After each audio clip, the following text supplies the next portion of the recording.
ॐ नमो भगवते वासुदेवाय। ॐ कृष्णाय नमः। हरे कृष्ण। साथियों, मनुष्य परम शांति कैसे प्राप्त करेगा? इसके लिए क्या कुछ विशेष योग्यताएं होनी चाहिए?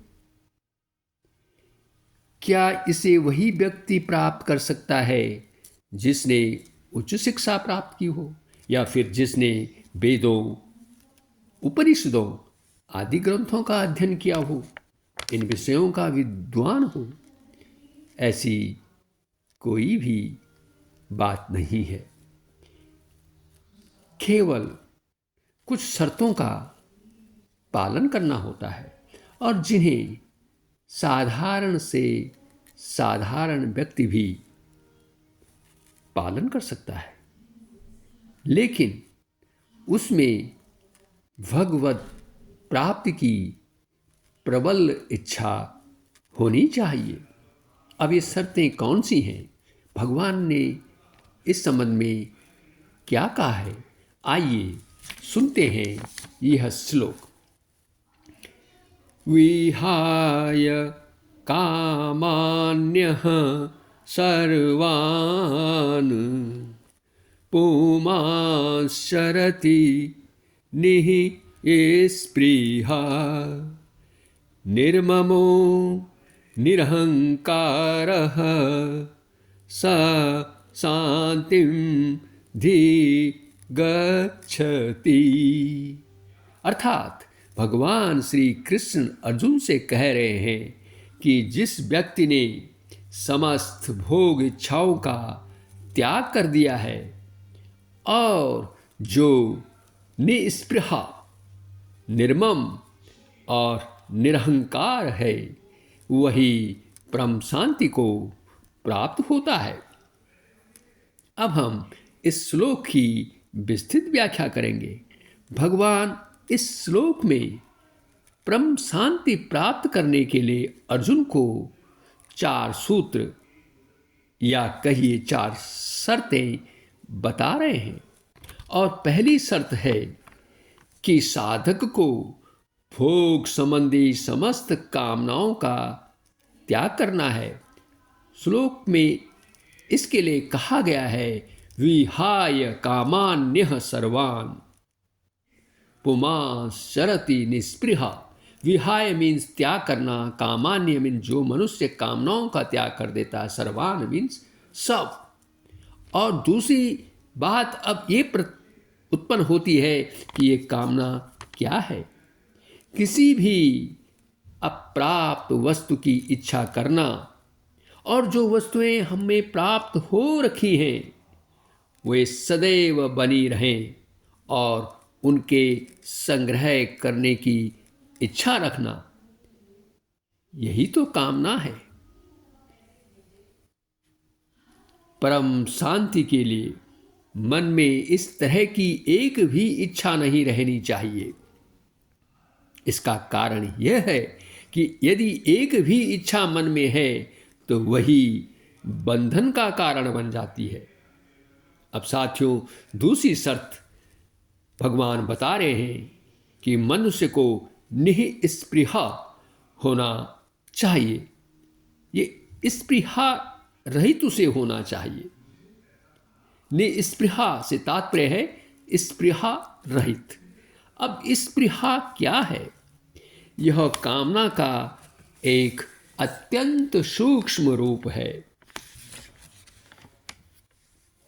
जब मन में किसी भी अनुकूल वस्तु को प्राप्त करने की इच्छा होती है कि वह तो मिलनी ही चाहिए और उसके बिना काम नहीं चलेगा, तो इसे ही स्पृहा कहा जाता है।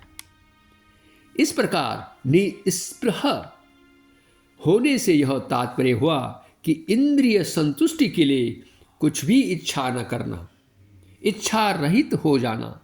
जब साधक इच्छा रहित हो जाता है, डिजायरलेस हो जाता है, तभी वह भगवत चेतना में स्थित हो सकता है।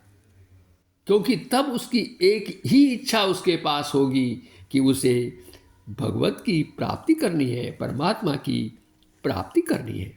अब प्रश्न यह उठता है कि ये कामनाएं क्यों उत्पन्न होती हैं? यह स्पृहा जो ये अत्यंत सूक्ष्म है, कामना से भी ये क्यों उत्पन्न होती है?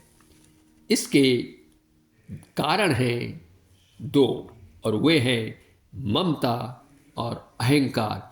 इन्हें भी हमें दूर करना होगा। और भगवान इन दोनों शर्तों के बारे में श्लोक की दूसरी पंक्ति में कह रहे हैं, निर्ममो निरहंकारः, कि निर्मम होना चाहिए और निरहंकार होना चाहिए साधक को। अब हम जानते हैं कि निर्मम क्या है और निरहंकार होना क्या है। निर्मम से तात्पर्य है ममता रहित होना। ममता का अर्थ है मेरापन, माइनस का भाव होना। जैसे यह शरीर मेरा है, शरीर से संबंध रखने वाले सभी सगे संबंधी मेरे हैं, यह धन संपदा मेरी है। वास्तव में मनुष्य कितनी बड़ी गलती कर लेता है। वह जिन वस्तुओं को अपनी मानता है वास्तव में वे उसकी नहीं है, बल्कि वे तो उसे संसार से मिली हुई है। लेकिन वो इन मिली हुई वस्तुओं को अपनी मानकर बहुत बड़ी भूल करता है। जब उसकी यह भूल मिट जाएगी तो वह ममता से रहित यानी निर्मम हो जाएगा। इस तरह यह तीसरी शर्त भगवान ने बताई है कि शांति प्राप्ति के लिए निर्मम होना भी आवश्यक है। और अब भगवान चौथी शर्त बता रहे हैं कि मनुष्य को निरहंकार होना है। निरहंकार अर्थात अहंकार रहित। अहंकार क्या है? अहंकार में मैंपन अर्थात आईनेस का भाव होता है। जैसे मैं शरीर हूं, अर्थात वह शरीर को ही आत्मा समझ बैठता है। और जब वो शरीर को ही आत्मा समझ बैठता है तो शरीर के सुख दुख से ही वह सुखी और दुखी होता है। वो समझता है कि मैं ही करता हूँ, मैं ही भोगता हूँ और मैं ही स्वामी हूँ। मनुष्य का जो यह मैंपन ही जो है, यही अहंकार का मूल कारण है।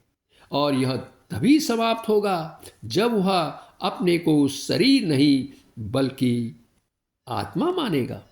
जब साधक स्वयं को शरीर नहीं मानेगा तो शरीर से उत्पन्न उसकी सभी आसक्तियां समाप्त हो जाएंगी।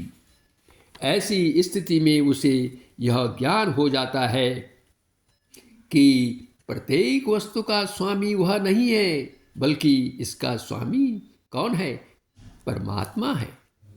और वही प्रत्येक वस्तु के भोक्ता भी हैं और कर्ता भी है, क्योंकि परमात्मा के बिना तो कुछ भी नहीं हो सकता। साथियों, यह दिव्य ज्ञान आत्म साक्षात्कार पर आधारित होता है। इस दिव्य ज्ञान के आधार पर ही साधक की सभी शंकाएं, उलझनें दूर हो जाती हैं। इस प्रकार स्थित प्रज्ञ व्यक्ति जब निष्काम होता है, निस्पृह होता है, निर्मम होता है, निरंकार होता है और वह इसके अनुसार ही संसार में विचरता है, तो उसे परम शांति अर्थात परमानंद की प्राप्ति होती है। अंत में साथियों, हमें कह सकते हैं कि इन शर्तों का पालन हमें करना होगा। और जब हम इन शर्तों का पालन कर लेंगे तो इससे हमें कौन सी दिव्य स्थिति की प्राप्ति होगी, इसे हम जानेंगे अपने अगले वीडियो में। इन्हीं शब्दों के साथ वीडियो देखने के लिए आपका बहुत बहुत धन्यवाद। कृपया इस वीडियो को शेयर करें और इस चैनल को सब्सक्राइब भी करें। आपका पुनः धन्यवाद।